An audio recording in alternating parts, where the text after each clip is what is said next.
The shopkeeper said it was a memory candle. I didn't realize it was slowly erasing me, memory by memory. I never thought a candle could change my life until I saw it sitting there on the dusty wooden shelf at the little antique shop, tucked between cobwebbed jars and cracked picture frames, its label reading in curling golden letters, Memory Wick, and I swear, something inside me shivered because it felt like it wasn't just a candle, it was a promise, a whisper, a warning I couldn't resist. So I picked it up and smelled it, and the air seemed to shift slightly around me like the shop itself was holding its breath, waiting for me to decide, and I did. I paid the old man with a crooked smile and took it home and set it carefully on my kitchen counter like a fragile treasure or maybe a trap. That night, I couldn't stop thinking about it, about the golden letters glinting in the dim light, about how it seemed to hum softly, not with electricity, but with some pulse I couldn't name. So I finally decided to light it, the wick catching flame with a tiny pop that made me jump, and then I smelled it, and my chest tightened, because the scent wasn't just wax or fire, it was my mother's perfume, the one she wore on Sundays when we went to church, soft vanilla with a hint of rose, and suddenly I was 6 again, sitting on the edge of her bed, watching her curl her hair and laugh at something I couldn't remember, and it hit me so sharply that I forgot what I had been thinking 2 seconds before, and the candle flickered like it was alive, like it knew it had my attention, and I breathed deeply and laughed softly at myself for being so affected by a candle, and then I realized I couldn't remember what I had for breakfast this morning, which was silly but alarming, and I set the candle down quickly, almost afraid to touch it again. The next day I lit it just for a few minutes to see if the memory would come back, and instead, I smelled my dog, Barkley licking my hand and running across the yard chasing leaves in the fall sunlight, and I felt a surge of warmth so real I wanted to cry, and then I noticed the picture on the wall of my childhood home, and I didn't recognize who was smiling back at me, and my stomach turned cold because it was me, or it should have been. But I couldn't remember half of what made that version of me laugh that day. The colors of her dress, the sound of the leaves crunching under Barkley's paws, and the more I inhaled the memory, the more I felt myself slipping from the edges like I was spilling out of time and space and into the candle itself. By the third night, I hesitated before lighting it, my fingers trembling over the wick, my mind whispering that some things were meant to stay buried, that some memories once found could be lost forever. And yet I lit it anyway because I wanted to feel again, even if it meant losing myself piece by piece.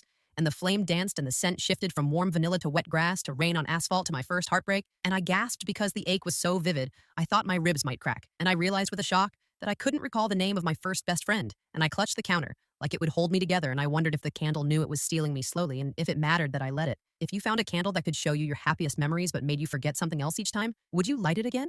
The next morning I woke with the faint smell of wax still clinging to my hair, lingering like a shadow I couldn't shake, and I immediately remembered the ache of that first heartbreak, the way it had pressed into my chest like a stone. But then I realized I couldn't remember his name, not his face exactly, only the way it felt to lose him. And I shivered because the candle had taken something I didn't even know I would miss. And suddenly my apartment felt too quiet, too empty, as if it was waiting for me to make another mistake. I tried to avoid it for a day, to keep the wick unlit, to pretend the candle was nothing more than an oddly fragrant piece of wax. But by nightfall, my curiosity clawed at me like a living thing, and I carried it to the table with trembling hands, my fingers brushing the smooth surface, tracing the gold letters, as if they were a map to some treasure I didn't fully understand. And I wondered who had made it, why it smelled like my mother, my dog, my first heartbreak, why it remembered me better than I did myself. The flame caught almost angrily this time, flaring bright as if irritated by my hesitation, and I inhaled deeply, tasting the smoke, and suddenly I was 8 years old again, running through the meadow behind my grandmother's house, the wind lifting my hair and the sun warm on my neck, and I laughed without thinking. But then the laughter caught in my throat because I realized I couldn't remember my grandmother's face clearly, the soft lines around her eyes, the sound of her voice when she sang in the kitchen, and panic rose inside me, sharp and hot, because each memory came at a cost I hadn't agreed to, a price I couldn't name, and yet I couldn't stop, my heart yearning for the warmth, the vividness, the ache that made me feel alive again. Hours passed and the room grew darker, shadows pooling at the edges, the candle's flame twisting as if it had its own thoughts, its own intentions, and I tried to remember what I had had for lunch that day, the simple taste of bread and coffee, but it was gone, slipping through my mind like smoke escaping a cracked window, and a chill ran down my spine, because I knew it wasn't an accident, that this candle wasn't just a vessel for memories, but something that demanded a toll, slowly, deliberately, erasing pieces of me I didn't even realize I was losing. Then I smelled something new, something unfamiliar yet familiar, a scent that made my stomach twist, half fear, half longing, and I realized it wasn't a memory I recognized at all, but someone else's memory, someone watching me, someone controlling the wick, the flame, the very moments that rose up inside me as if trying to drown me in nostalgia while stealing me in the same breath, and I dropped to my knees, hands trembling, and whispered to the dark apartment, to the flame, to whatever force had set this candle into my life. I don't want to lose myself, but the flame only danced higher, teasing me, promising more if I dared to inhale deeper. If reliving your happiest moments meant losing pieces of yourself forever, would you dare to light the candle again? The next morning, I woke feeling hollow, like I had slept through someone else's dreams and woken in a body that wasn't fully mine. My reflection in the mirror startled me, not because I looked different, but because I couldn't remember if the face staring back was truly mine or a shadow of the memories I'd surrendered to the candle. I touched my cheeks, my eyes, my lips, searching for reassurance, and all I felt was the lingering warmth of yesterday's stolen moments and the fear of what I'd already lost. I tried to ignore the candle that morning, leaving it on the counter like a silent sentinel, but the golden letters seemed to glimmer brighter in the sunlight. Mocking me, I could feel it calling me, whispering to some part of my mind I couldn't resist. By evening, my resolve had crumbled. I lit the wick, the flame sputtering alive as if it had waited only for me, and I inhaled, desperate for the memories I thought I wanted to feel again. Immediately, I was 6, standing in my mother's kitchen, the smell of vanilla and rose stronger than I'd ever remembered, wrapping around me like a hug I hadn't realized I missed. I wanted to cry, to melt into the warmth, but then the terror hit. The kitchen tiles blurred, my mother's smile softened into something I couldn't grasp, and a small part of me, the part that remembered my first day of school, my favorite dress, the sound of laughter in the yard, slipped away, like sand falling between fingers I couldn't close fast enough. I coughed, startled, and the flame flared higher, sending shadows dancing across the walls. Something wasn't right. This wasn't just reliving memories. The candle was choosing for me. It whispered, not in words, but in the tug of my chest, the sudden jolt of recollection, the fading of everything else I smelled the rain on asphalt from my teenage years, remembered the ache of my first heartbreak, and in the same breath, forgot the color of my bedroom walls, the shape of the lamp I loved, the sound of my dog's bark. Panic clawed at me, but I couldn't stop. The scent was intoxicating, irresistible, pulling me deeper into my own past even as it hollowed me out. I realized the candle didn't just show memories, it rewrote them, traded them, claimed them, and I was powerless to resist. Then I smelled something new, something different. It wasn't my childhood, it wasn't my past, it was someone else. Someone watching, guiding, manipulating. My heart raced. Who's doing this? The thought hit like ice through my veins. Someone was using the candle to erase me, memory by memory, but why? And for what purpose? I felt my pulse tighten, the room spinning, the walls closing in as the flame flickered like it was alive. Sentient. Aware of my fear, my dependence, my vulnerability, I fell to my knees, hands trembling, gripping the counter, whispering to the flame, I don't want this, stop, please. But it only danced higher, brighter, as if mocking my pleas. I realized then that I had invited it willingly, craving what it gave while ignoring what it took, and the horrifying truth settled over me like smoke. The candle didn't just remember my life, it was rewriting it, stealing me piece by piece, and I was running out of time to stop it. If something that showed you your happiest memories started erasing who you are, would you try to fight it or give in? The next morning, I woke up and almost didn't recognize my own bedroom. The walls seemed too plain, the photos on my dresser blurred, and for a split second, I couldn't recall why I had any of it. The memory of yesterday felt like a dream I had half forgotten, and then I remembered the candle sitting on the counter, its wick unlit but calling to me, silent and patient, like a predator waiting for me to lower my guard. I tried to convince myself I wouldn't light it again, that I could resist, that I didn't need it to feel alive. But as the day went on, every small thing reminded me of what I had already lost. I couldn't remember the smell of the bakery near my apartment, the name of the street I had lived on as a child, even my favorite book. Each missing memory was a tiny cut, and I felt like I was bleeding pieces of myself into the empty air. By evening, my resolve was gone. I lit the candle, hands shaking, flame flickering to life, and the first scent hit me immediately. My mother's perfume from the mornings I woke before school, soft and warm, making my chest ache with nostalgia. I inhaled deeply, wanting that feeling, needing it, but the moment was short-lived. As the scent wrapped around me, the next memory, the one it was replacing, slipped away. I tried to hold it, tried to clutch at the fragments of who I had been, but it was gone, erased like chalk in the rain. And then something changed. The candle's smoke twisted differently, curling into shapes that weren't mine, images of someone else's moments brushing against my mind. I smelled laughter that wasn't mine, a house I didn't know, the scent of a hand that had never held mine. I froze, realization hitting me like a punch to the stomach. Someone wasn't just erasing my memories, they were guiding what I was experiencing. The candle was a tool, and I was its puppet. I dropped to my knees, panic rising, and whispered to the flame, stop, please, stop. The smoke danced upward, forming a swirl of light and shadow, mocking me, teasing me, as if it could sense my desperation. I could feel my identity slipping further, the edges of who I was blurring into what the candle, or the person behind it, wanted me to be.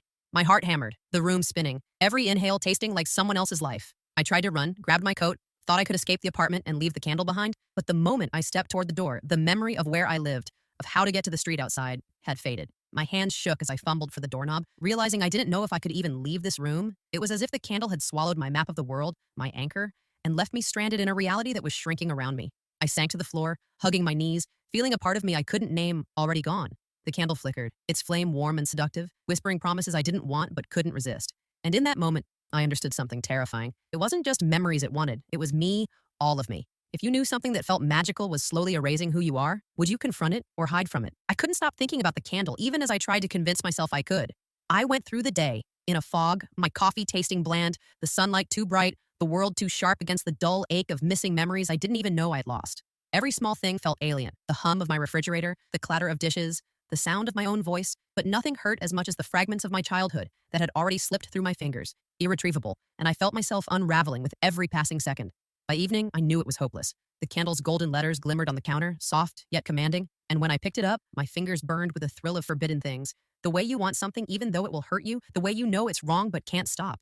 I struck a match, held the flame to the wick, and it flared instantly, like it had been waiting for me all day, alive and sentient, and I inhaled the first scent without hesitation. The smell of wet autumn leaves, of crisp air from my childhood backyard, of Barkley racing across the yard with reckless joy. And I wanted to laugh and cry at the same time, and the warmth of memory wrapped around me like a blanket, comforting, intoxicating, dangerous. And then I realized, too late, what was happening. That moment of joy came at a cost. The memory of my favorite book, the one that had always been on my nightstand since I was 12, was gone. My chest tightened as I tried to recall the title, the cover, the smell of its pages, and nothing surfaced. My laughter caught in my throat. It was like trying to grasp water. The more I tried to hold, the more slipped through my fingers, leaving only emptiness where joy and familiarity had once been.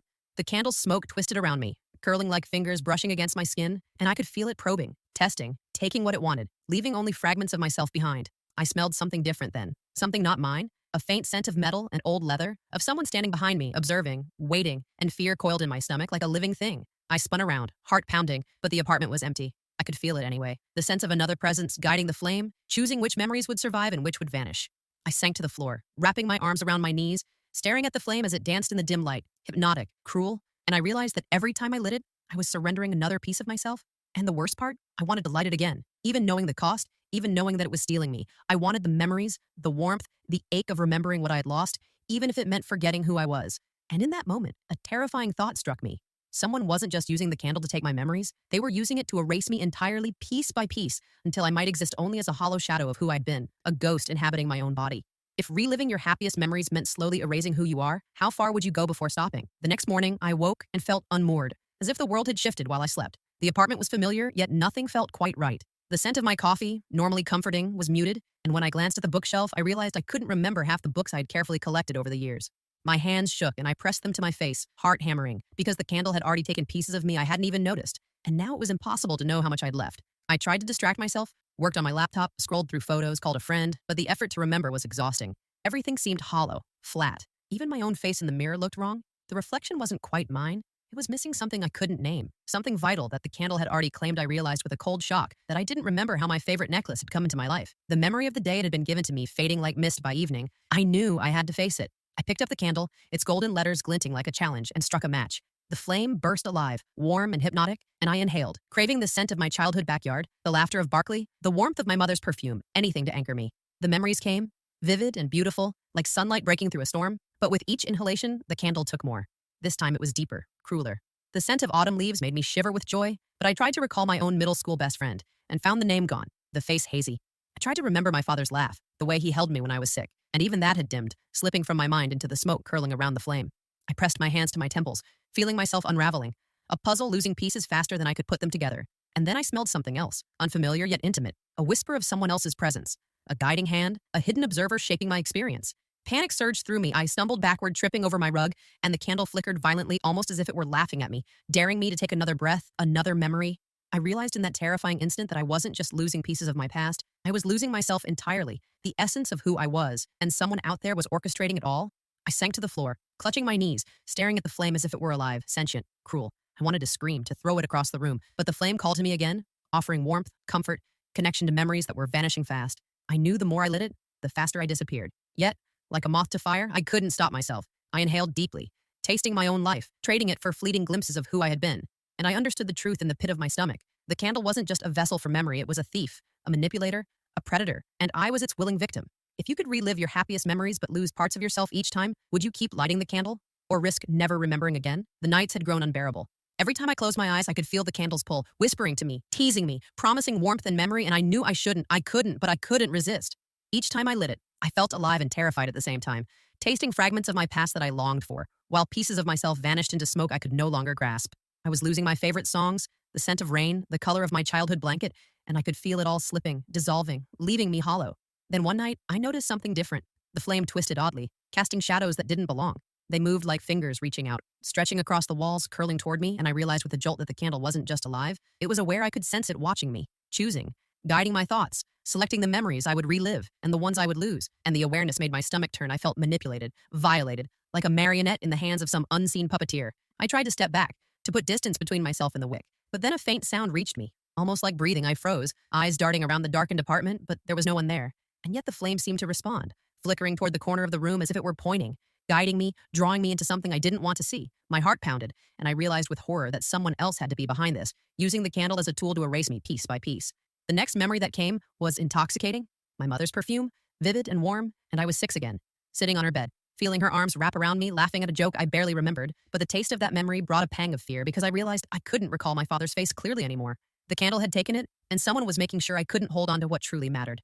I shook, trying to fight, but the warmth called to me. Seductive. Impossible to resist, I sank to the floor, clutching my knees, feeling panic rise like a living thing. And then I understood. The candle was not only stealing my memories, it was choosing which ones I could keep. Someone was orchestrating this, erasing the pieces of me that defined who I was, leaving me fragile and dependent on the flame for glimpses of life I could no longer trust. The thought that someone else could control the essence of my existence, decide which fragments of my life remained, made my skin crawl. I wanted to scream, to destroy the candle, but I knew I couldn't. The pull was too strong, the longing for the warmth and memory too deep, and I felt trapped in a spiral I could not escape.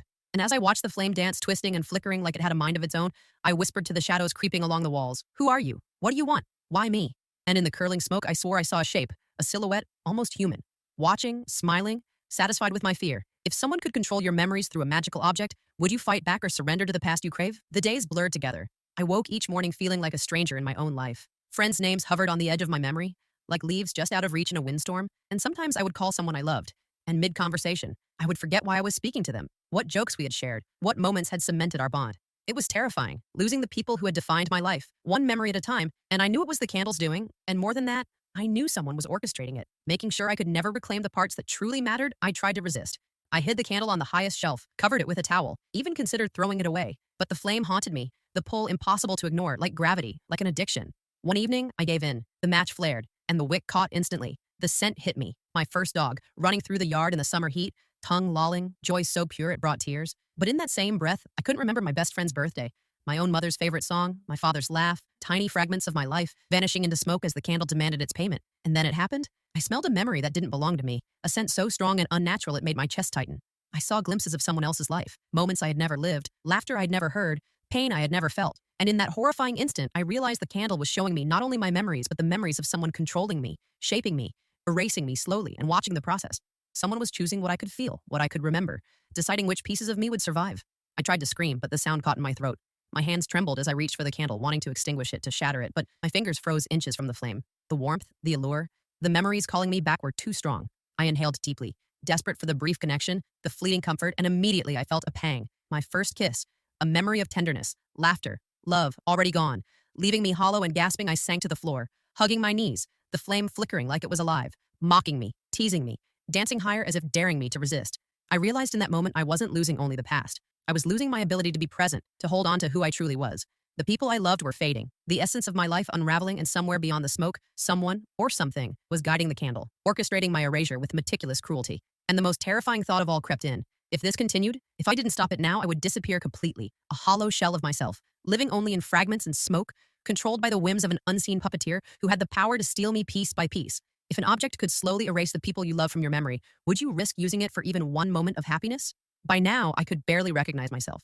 Every time I lit the candle, I felt pieces of me vanish, my memories vanishing like smoke curling into the night, leaving hollows where warmth, laughter, love, and even fear used to live. Friends' faces blurred into shadows, my own reflection looked alien, and the apartment felt like a place I had entered for the first time every morning. I could no longer tell where I ended and the candle began. And then I noticed the pattern. Each memory it showed me, the scent of my childhood, the warmth of a hug, the laughter of old friends, was tinged with something else, subtle at first, like a shadow at the edge of my vision, a chill in my chest, a whisper I could almost hear. Someone was guiding it. Someone wanted me to remember certain things, to forget others, to leave me vulnerable and dependent, and the realization made my stomach knot with fear. That night I lit the candle again, desperate, terrified, craving the memories I was losing, and the flame danced higher than ever, twisting into shapes, almost human, almost alive. The smoke curled into a figure I could just make out, a silhouette standing behind me, smiling faintly, satisfied, patient. And in that instant, I knew who it was, someone I had once trusted, someone I had laughed with, shared secrets with, who now held the power to erase me. My best friend, the one person who had always been close, had found a way to control me through this cursed object. My hands shook as I dropped to the floor, watching the flame, realizing the truth. All along, the candle hadn't just been a supernatural tool, it had been a test, a way for her to see if I would succumb, if I would surrender my memories willingly, if I would let someone else shape me. I felt a mix of rage and horror, and the memories I had left felt fragile, delicate shards I feared would shatter. With the slightest touch I tried to run, to leave the apartment, but the moment I moved, the edges of my memories twisted. The street outside blurred, the sounds of the city were wrong, and I realized she wasn't just controlling the candle, she was controlling me, guiding my every step, deciding which pieces of my life I could remember, which I would lose next. My heart pounded as I sank back to the floor, tears running down my face, whispering, "Why? Why would you do this?" The flame flickered violently, almost as if in response, and a wave of warmth washed over me, tempting me to inhale again. to relive just one more memory, to feel my childhood, my lost dog, my first heartbreak. Even though I knew the cost, I realized the terrifying truth. I had become addicted to it, reliant on it, and she had weaponized that addiction to take control, to erase me piece by piece, memory by memory, until I would be nothing but smoke and flame, a hollow version of myself shaped by her will. If someone you trusted was slowly erasing your memories and controlling your life, would you confront them or surrender to the loss? I stared at the candle, its golden letters glowing like a trap, and my hands trembled. I had lost so much already: friends, memories, laughter, the warmth of my own past, but I couldn't let her take the rest. I couldn't let her erase me completely. Something deep inside, a spark I hadn't realized was still there, flared, and I knew I had to fight, no matter the cost. I gripped the candle, feeling the warmth seep into my fingers, intoxicating, dangerous, and whispered, "This ends tonight." I remembered the first time I had laughed with Barkley, the warmth of my mother's embrace, the ache of first heartbreak, the love of people I almost forgot, and I let those memories surge through me like fire. The candle hissed, the flame twisting wildly, and I realized it was resisting, trying to pull me under, to seduce me with fragments I craved. Then I saw her, the shadow behind the smoke, my best friend, smiling faintly, confident, cruel, believing she had won. I wasn't the same girl she thought she had trapped. I had pieces left, enough to fight, and I screamed, "I am me. You will not take me." And in that moment, I made my choice. I threw the candle to the floor, smashing the glass vase. The flame sputtered, the smoke spiraled, and for the first time in weeks, I felt air, real, untainted air, filling my lungs. The smell hit me. My own apartment, normal, familiar, alive. The memories surged back slowly, fragments returning as if the candle had only borrowed them, unable to destroy the parts of me it hadn't fully consumed. I remembered my first kiss, my father's laugh, the joy of Barkley running through leaves, the warmth of my mother's perfume, and I clutched myself, trembling, alive, whole, finally free. She stood there, stunned, her control broken, the shadow of her manipulation vanishing with the smoke. Her eyes widened in disbelief, and I realized she hadn't expected me to fight, to reclaim what was mine, and I knew in that instant the power the candle had given her was only temporary, dependent on my submission. I was stronger than her spell, stronger than her cruelty, stronger than fear. I took a deep breath and whispered, "You won't control me anymore." The silence that followed was heavy, final. She turned and left, the spell of her presence gone, and I felt my memory settle, fragile but intact, pieces of me stitched together by my own determination, my own will to survive. The apartment smelled of vanilla and sunlight, ordinary and real, and I knew the candle's pull was gone. The danger passed. I didn't need to relive the past anymore. The memories that mattered most were already inside me, safe, mine to keep, untouchable.